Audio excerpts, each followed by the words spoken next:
សួស្តីប្រិយមិត្តស្ដាប់ Channel ផឹកកែបភេកឡាទាំងអស់គ្នាវិលមកជួបគ្នាវិញម្ដងទៀតហើ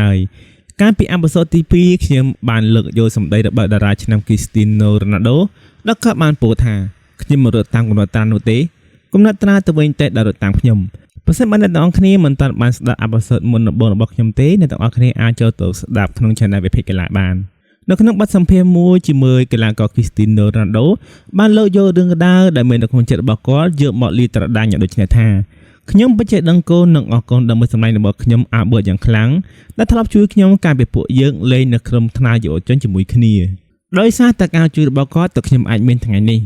ខ្ញុំនិងអាបឺតធ្លាប់លេងនៅក្នុងក្រុមជាមួយគ្នាដោយការនោះមានអេเจนស៊ីរបស់ក្លឹបបានចុះមកមើលការប្រកួតរបស់ពួកយើងដែលពួកគេបានប្រាប់ពួកយើងថាអ្នកណាដែលអាចស៊ើបបញ្ចូលទីបានច្រើនជាងគេពួកគេនឹងយកម្នាក់នោះទៅចូលរួមលេងនៅក្នុងជិតធំកីឡាករទាំងអស់នៅក្នុងក្រុមម្នាក់ៗពិតជាមានការខិតខំប្រឹងប្រែងដណ្ដើមគ្នាយកឱកាសមួយនេះយ៉ាងខ្លាំងការប្រកួតបានបញ្ចប់ដល់ក្រុមរបស់ពួកយើងបានយកជ័យជំនះទៅលើក្រុមគូបាតបៈក្នុងលទ្ធផល3-0ហើយខ្ញុំបានសិតមួយគ្រាប់ហើយអាបឺតក៏រកបានមួយគ្រាប់ផងដែរគ្រាប់បាល់ទី3គឺជាគ្រាប់បាល់ដែលសម្រាប់ជោគវាសនារបស់ពួកយើង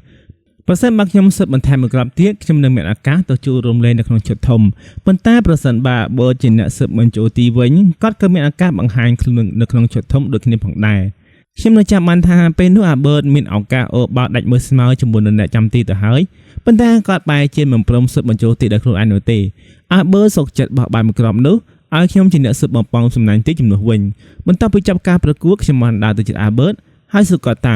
ាហើយបានជាឯងនឹងព្រមសិតបញ្ចូលទីដោយខ្លួនឯងទៅអាបឺតបានតបមកខ្ញុំវិញថាខ្ញុំដឹងថារ៉ូណាល់ដូឯងល្អជាងខ្ញុំប៉ុន្មានថ្ងៃបន្ទាប់ខ្ញុំត្រូវបានអេเจนស៊ីរបស់ក្លឹបនាំទៅចូលរួមលេងជាមួយនឹងជិតអាខាដាមីរបស់ពួកគេដែលនៅទីនោះហើយជាកន្លែងដែលផ្ដល់ឱកាសដល់ពួកខ្ញុំឲ្យមានភាពជោគជ័យនិងអាជីពទៅជោគជ័យរហូតមកដល់ពេលបច្ចុប្បន្ននេះបន្ទាប់ពី Cristiano Ronaldo និយាយអំពីសាច់រឿងរ៉ាវរបស់មិត្តភក្តិរបស់គាត់ចប់មានអ្នកកាសែតជាច្រើនបានចុះទៅសម្ភាសលោកអាបឺតដល់ផ្ទះរបស់គាត់តែម្ដងដែលពួកគេបានសួរថាតើសម្ដីរបស់តារាឆ្នាំ Cristiano Ronaldo គឺជាការផ្ដាច់ឬទេមួយសម្លាញ់របស់ខ្សែប្រយុទ្ធចាំភាសារុកនេះបានតបមកវិញយ៉ាងដូចថាវាគឺជារឿងពិតហើយអាជីពជាកីឡាកររបស់ខ្ញុំបានបញ្ចប់បន្ទាប់ពីការប្រកួតមួយនោះហើយរាល់ថ្ងៃនេះខ្ញុំមិនធ្វើការអ្វីទាំងអស់អ្នកកាសែតទាំងអស់នោះបានសួរបន្តទៀតថាបើសិនបើអ្នកមិនធ្វើការងារអ្វីសោះចុះផ្ទះវីឡាដ៏ធំស្កឹមស្កៃនិងរថយន្តទំនើបទាំងអស់នេះតើលោកបានមកពីណាព្រោះមើលទៅលោកពិតជាមានជីវភាពធូរធារខ្លាំងណាស់អាបឺតបានតបមកវិញថាអ្វីគ្រប់យ៉ាងដែលលោកមានសប្តាហ៍ថ្ងៃនេះគឺមិត្តរបស់លោក Cristiano Ronaldo គឺជាអ្នកផ្ដល់ឲ្យលោកទាំងអស់កុំភ្លេចមនុស្សដែលជឿជាក់លើយើងនិងមនុស្សដែលធ្លាប់ជួយយើងក្នុងគ្រាលំបាកនៅក្នុងអេពីសូតនេះខ្ញុំនឹងលើកយកពីវិធីសាស្ត្រមួយចំនួនដែលជួយឲ្យយើងចេះពីវិធីសងគុណចំពោះអ្នកដទៃដែលធ្លាប់ជួយយើងក្នុងគ្រាលំបាកឲ្យបានត្រឹមត្រូវពេលថាសងគុណមានន័យថាជាទង្វើល្អទាំងឡាយណាដែលយើងធ្វើការតបស្នងទៅកាន់នរណាម្នាក់ដែលធ្លាប់ជួយយើងកាលពីអតីតកាលបើទោះបីជាការជួយទាំងអស់នោះមានលក្ខណៈតូចឬក៏ធំយ៉ាងណាក្តីខ្ញុំសូមលើកយករឿងទី2របស់តារាឆ្នាំ Cristiano Ronaldo យកមកនិយាយបន្តិចទៅចុះកាលពីឆ្នាំ2019 Cristiano Ronaldo បានប្រកាសស្វែងរកស្ត្រីម្នាក់ដែលធ្លាប់ឲ្យនំ hamburger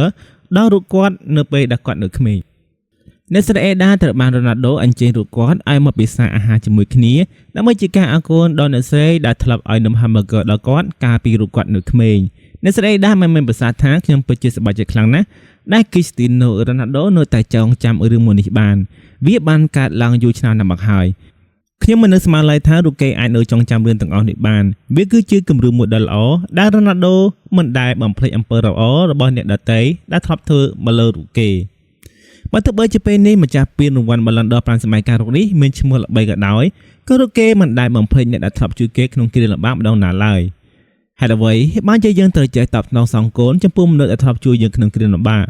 មូលហេតុដែលយើងត្រូវចេះតបសងគុណទៅលើមនុស្សដែលធ្លាប់ជួយយើងក្នុងគ្រាលំបាកព្រោះដើម្បីធ្វើឲ្យខ្លួនយើងមានអារម្មណ៍ល្អនិងមានសន្តិភាពផ្លូវចិត្តច្រើនជាងមុន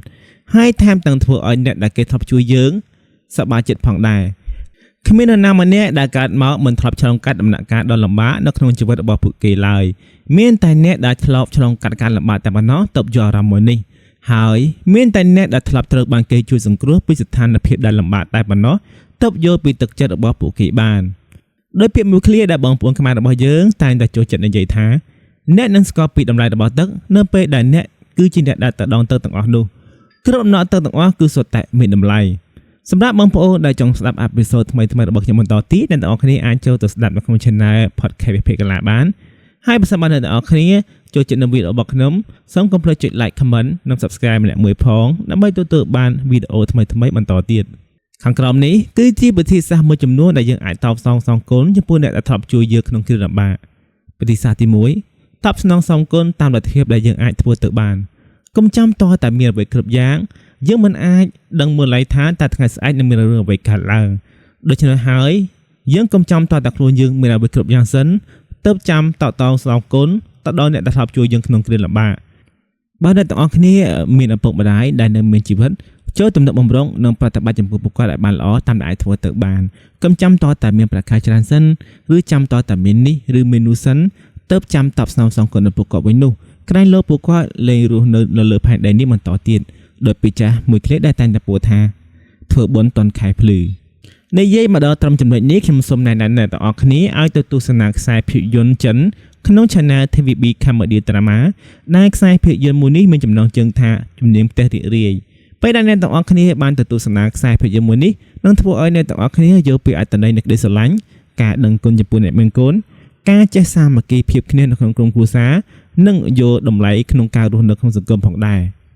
វិធីសាស្ត្រទី2មានត្រឹមទឹកចិត្តគឺគ្រប់គ្រាន់ហើយបើសិនបើយើងមិនបានទទួលផលជោគជ័យអ្វីជាដឹងកំភុននៅឡើយទេយើងក៏អាចធ្វើការតបស្នងសងគុណចំពោះអ្នកដែលធ្លាប់ធ្វើល្អចំពោះយើងបានដូចគ្នាផងដែរយើងអាចតបស្នងពួកគាត់តាមវិធីជាច្រើនដូចជាតែទូរស័ព្ទទៅទៅគាត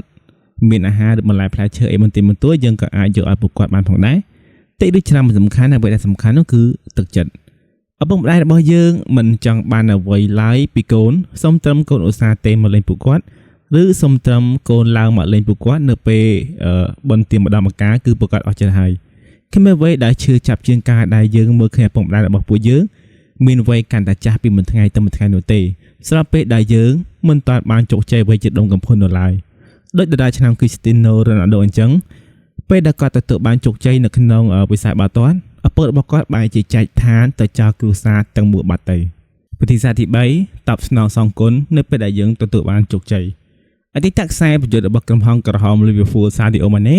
បានតបស្នងសងគុណទៅកាន់ប្រទេសកំណើតរបស់គាត់វិញបន្ទាប់ពីគាត់ទទួលបានជោគជ័យក្លាយជាកីឡាករដ៏ល្បីឈ្មោះនៅលើពិភពលោក Sadio Mane បានជួយសាងសង់សាលារៀនព្រះវិហារមន្ទីរពេទ្យព្រមទាំងជួយដល់អ្នកភូមិរបស់គាត់ទៅមួយថែមទៀតផងនេះសបង្ហាញឲ្យយើងឃើញថាគាត់គឺជាមនុស្សម្នាក់ដែលមិនភ្លេចពីទីកន្លែងដល់ផ្ដល់កំណើតដល់រូបគាត់ឡើយ Sadio Mane មិនខ្វល់ខ្វាយឡើយចំពោះសម្ភារៈនិយមទាំងអស់នោះបើទោះបីជាគាត់សោកលុយវល់លៀនហើយក៏ដោយក៏គាត់នៅតែសុខចិត្តប្រើទូរស័ព្ទដល់កញ្ចាស់របស់គាត់ដដែលគាត់សុខចិត្តយកលុយទាំងអស់នៅទៅជួយដល់ប្រទេសកំណើតរបស់គាត់ជាងការចាយលុយខ្ជិលខ្ជាយទៅលើសម្ភារៈនិយមទាំងអស់នោះខ្ញុំសូមលើកយកបទពិសោធន៍ផ្ទាល់ខ្លួនរបស់ខ្ញុំយកមកចែករំលែកដល់អ្នកទាំងអស់គ្នាបន្តិចទៅចុះកាលពី3ឆ្នាំមុនខ្ញុំបានខ្ចីលុយបងប្អូនម្នាក់យកមកទិញម៉ូតូកុនទាពីមេជនជាតិចិនក្នុងតម្លៃត្រឹមតែ$1តែប៉ុណ្ណោះកាលនោះខ្ញុំពិតជាក្រីក្រយកតែមែនទែនសូម្បីតែលើបន្តិចបន្តួចដែលនៅជាប់ខ្លួនក៏គ្មានសេះសល់ដែរព្រោះអីដោយសារតែខ្ញុំត្រូវជួយផ្គត់ផ្គង់ដល់គ្រួសារជាពិសេសនោះគឺខ្ញុំមានបន្ទុកត្រូវរ៉ាប់រងថ្លៃចាយវាយរបស់ប្អូនរបស់ខ្ញុំដែលកំពុងតែរៀននៅសាកលវិទ្យាល័យថែមទៀតផងដែលជាហេតុធ្វើឲ្យខ្ញុំបង្វិលលុយមិនទាន់ព្រោះដោយសារតែមេជនជាតិចិនរបស់ខ្ញុំគាត់ត្រូវចាក់ចេញពីស្រុកខ្មែរត្រឡប់ទៅតែវិញជាមិនទាន់ពេលខ្ញុំទិញម៉ូតូកុនទាបានខ្ញុំពិតជាសប្បាយចិត្តខ្លាំងណាស់ព្រោះរាល់ថ្ងៃហ្នឹងគឺខ្ញុំពីអ្នកប្រទេសជប៉ុនហ្នឹងគឺអត់តាន់មានអីជិះទេគឺពួកខ្ញុំហ្នឹងធ្វើដំណើរពីបន្ទប់ជួលហ្នឹងទៅធ្វើការងារហ្នឹងជារៀងរាល់ថ្ងៃ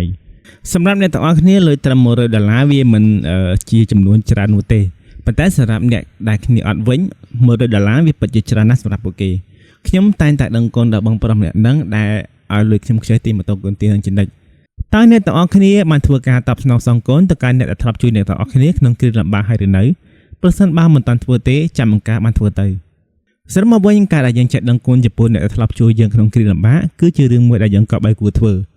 ើអ្នកខ្លះមិនជាប់សាច់ឈាមអ្វីនឹងយើងនោះទេប៉ុន្តែពួកគាត់តែងតែជួយយើងជានិច្ចនៅពេលដែលយើងជួបប្រទះនឹងការលំបាកប្រសិនបើយើងជួបមនុស្សល្អៗដូចជាពួកគាត់ហើយចូលរក្សាពួកគាត់ទុកនឹងមិនត្រូវធ្វើឲ្យពួកគាត់ខកចិត្តឡើយដោយពាក្យមួយឃ្លានៅក្នុងរឿងភាគចិនរបស់ Channel TVB Comedy Drama ដែលបានពោលថាចង់ធ្វើអីធ្វើទៅសុខចិត្តថ្ងៃនេះស្ដោកស្ដាយល្អជាងថ្ងៃក្រោយមិនការសោកស្ដាយ